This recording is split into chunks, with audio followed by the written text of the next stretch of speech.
পেশ করার জন্য। আমি একদিনকা ইলেকশন আসছে, তো কোনো এক দলের এমপি সাহেব আমাকে এসে বলল যে হুজুর একটু দোয়া করেন না। তো আমার সাথে মোবারক হাজি সাহেব মঞ্জু মেম্বার, আমি বললাম যে ফেল মারবেন, কথা বলছেন নাই, কি বলছি, ফেল মারবেন। তো দিদার মেম্বারের বাসা যে বলতেছে এই লোকটাকে না আমার ফেল মারবেন।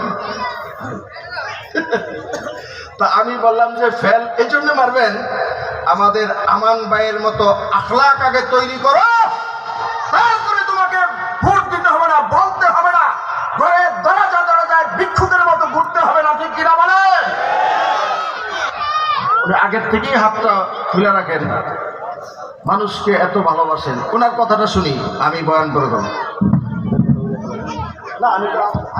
আলহামদুলিল্লাহ, সম্মানিত এলাকাবাসী, পশ্চিম বাগনা বাইতুল জান্নাত জামে মসজিদ এলাকাবাসীর উদ্যোগে এক বিশাল ওয়াজ ও মাহফিলের আজকের প্রধান অতিথি জনাব আলহাজ আমানুল্লাহ আমান সাহেব আমাদের মাঝে এসে উপস্থিত হয়েছেন।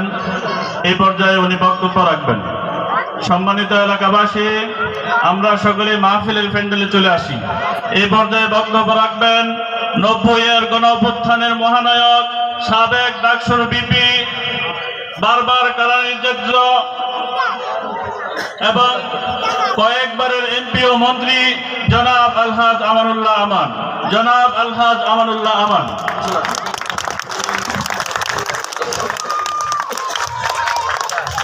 বিসমিল্লাহির রহমানির রহিম।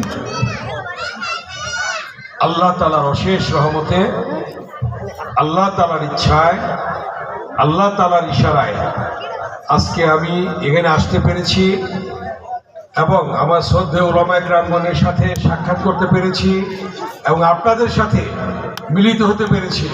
এই জন্য আমি আল্লাহর কাছে শুকরিয়া আদায় করি। আলহামদুলিল্লাহ। জোরে বলেন আল্লাহ না আনলে তো আসতে পারতাম না। আমাকে আজকের এই সভার সভাপতি এবং মসজিদের সভাপতি জনাব মহিউদ্দিন আল নোমান সাহেব আমাকে যখন দাওয়াত করলেন, আমি বলছি আল্লাহ যদি নেয় আমি যাবো, আল্লাহ যদি নেয় আমি যাবো। আমি আরো 2টা মাহফিল করে আসলাম, এখন এটা করে আরো আছে, যাইতে হবে এখানে। কালকে এরকম 3-4টা ছিল। যাই হোক, আমি আপনাদের সামনে বলতে চাই, আজকে যে মাহফিল আয়োজন করা হয়েছে, এই মাহফিল আয়োজন করার অর্থ মানে ইসলামের প্রচার করা, দ্বীনের প্রচার করা, ঠিক কিনা?